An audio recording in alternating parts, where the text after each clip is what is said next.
Good evening. You are tuning in to AWANI Tonight with me, Saraya Mia. Celcom and Digi in advanced merger talks and new economic corridor to entice investors to Malacca. That's coming up.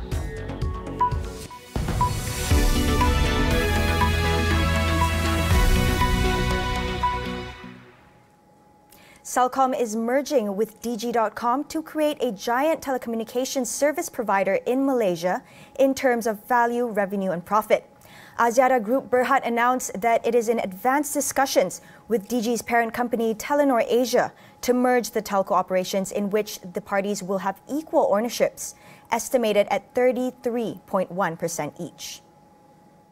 Among the terms of the transaction are Axiata will receive newly issued shares in Digi representing 33.1%, post-transaction shareholding and cash equalization of about 2 billion ringgit, of which 1.7 billion ringgit will come from Digi as new debt and the balance of 300 million ringgit from Telenor. The two telco firms are aiming to finalize agreements over the proposed transaction within the second quarter of this year, following due diligence. The merged entity will have 19 million cell phone users in total, challenging rival Maxis Berhad and a combined revenue of 12.4 billion ringgit. The new company will remain listed on Bursa Malaysia.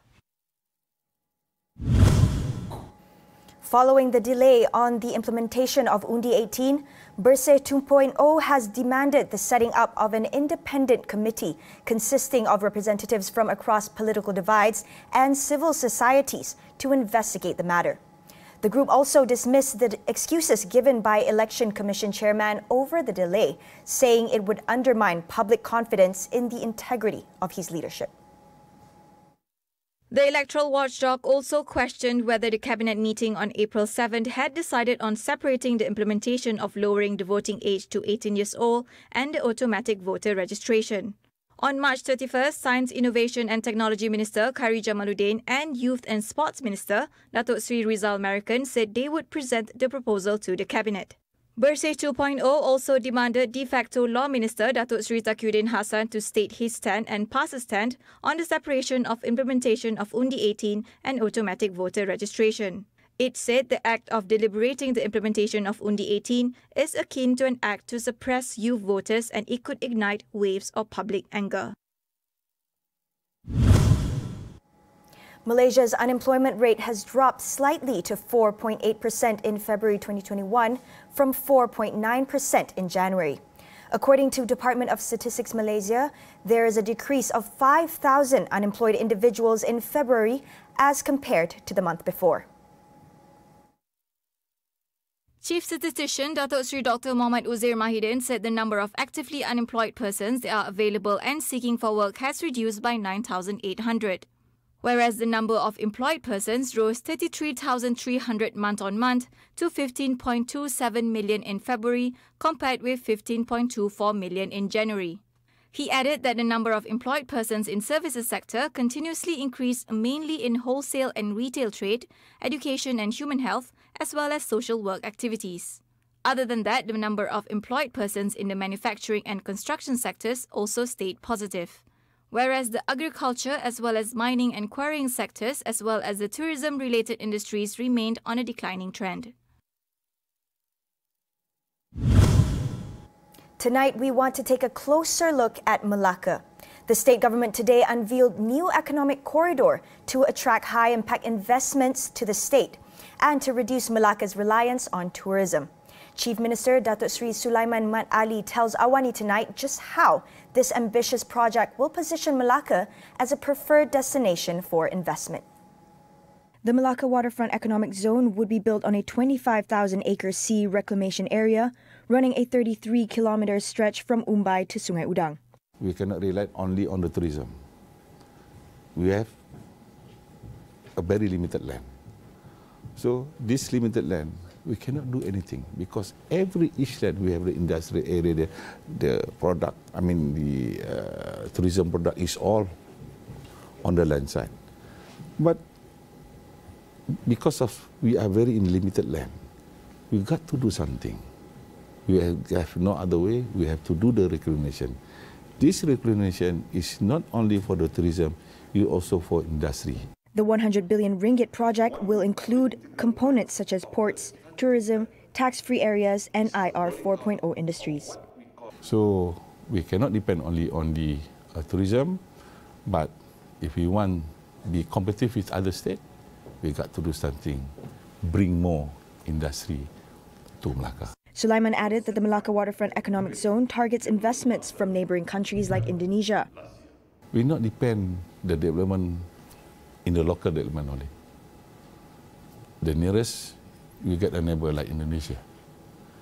We call it, we got IMTGT. IMTG, Indonesian, Malaysia and Thailand, Golden Triangle they call it. So this is the best where with this IMTGT program, whereby in Sumatra itself, we have about 60 million population in Sumatra. If we can tap 5% from this kind of population, bring to Malacca, I think the spillover economy, if people come to Malacca, is good enough. Malacca be like other state. Malacca is not a stranger to ambitious mega projects. The state government had late last year terminated its 3-year concession for land reclamation of islands that would form the foundation of a 43 billion ringgit Malacca Gateway project that has failed to take off after many delays. How would the new Malacca Waterfront Economic Zone be different? Malacca Gateway is inside the Malacca Waterfront. It's included in the waterfront. But unfortunately, Malacca Gateway they started by the year of 2009. But until now, 2020, last year, they still can't complete the reclamation work. It's not me, it's not state government who terminate them. It terminated by itself. It terminated by the agreement and the contract itself, because the contract is already lapsed for the reclamation work. They're supposed to complete it within the certain years, but they can't complete it. They got Island 1, Island 2 and Island 3. What they have did is only Island 1 is only 80% reclaimed, but not on the Island 2 and Island 3. So the contract is overlapped by itself and it terminated by itself. Personally, they come and see me, but anyway, they have bring this thing to the court. So as a state government, I have to protect the interest of government interests. We'll take a short break. Stay with us.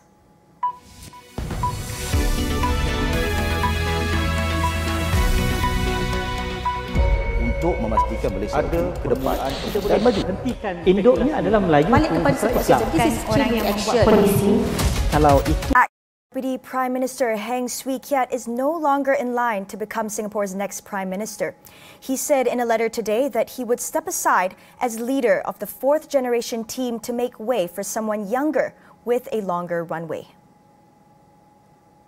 Heng added that although 60 is a very productive age, he felt that the period would not be as long as compared to the Republic's first 3 Prime Ministers' age when they first took the post. Heng, who turned 60 in November, will remain as Deputy to Prime Minister Lee Hsien Loong as well as Coordinating Minister for Economic Policies. He described the 4th generation ministers as serious-minded and cohesive group who always strive to do their best for Singapore. The European Medicine Agency EMA today said blood clots should be listed as a rare side effect towards the AstraZeneca COVID-19 vaccine. The organization encouraged countries to continue the use of the vaccine because the benefits still outweigh the risks. EMA received 169 cases of rare brain blood clots among 34 million doses administered.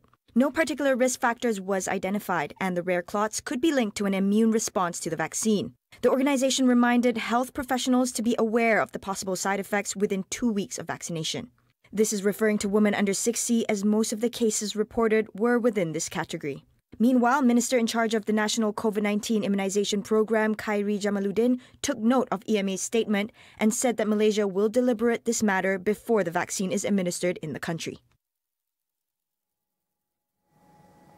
More than a dozen countries have at one time suspended the use of the AstraZeneca vaccine, which has now been given to millions in Europe. But most have resumed, with some including France and the Netherlands and Germany recommending a minimum age. Italy recommended on Wednesday that the AstraZeneca's COVID-19 shot only be used on those over 60, while Britain suggested people under 30 should get an alternative. Meanwhile, Germany last week recommended that people under 60 who received one AstraZeneca shot should get a second dose of another vaccine. The latest today, the Philippines has suspended the use of the vaccine for people below 60 years of age.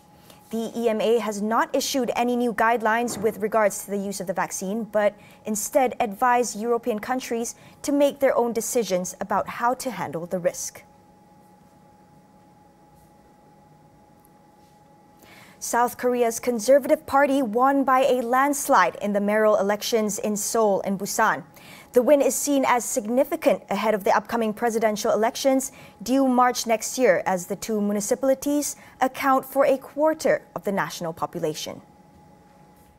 Oh Se-hun of the People's Power Party defeated his Democratic opponent by 57.5% to 39.2%, while Conservative candidate Park Yong-jun won in Busan at 62.7% to 34.4%. This is seen as a blow to President Moon Jae-in's Democratic Party, who is under great pressure in recent months due to soaring house prices, inequality, corruption and sexual harassment scandals involving top officials. The two mayor posts were made vacant last year after Seoul mayor's suicide and Busan mayor's resignation. Cyclone Saroja, which has devastated parts of Indonesia and East Timor, is expected to hit Western Australia late Sunday or early Monday after tracking south. Australian authorities today urged holidaymakers to evacuate a stretch of the country's western coastline, saying the storm would bring winds up to 150 kilometers per hour.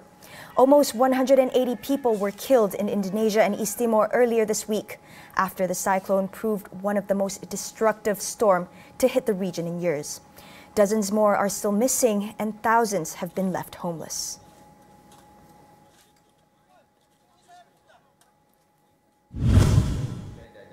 Last November, the government revoked the cabotage exemption for subsea cable repairs despite tech sector and investor objections. Tonight on Consider This, we speak to Datuk Dr. Rais Hussein, chairperson of MDEC, and Chew Kok Hin of MyIX about the impact on Malaysia's digital economy ambitions. That is all we have for you on AWANI tonight. Get the latest news updates on COVID-19 and COVID-19 vaccines from astroawani.com and Astro Awani app. I'm Saraya Mia. We'll see you again.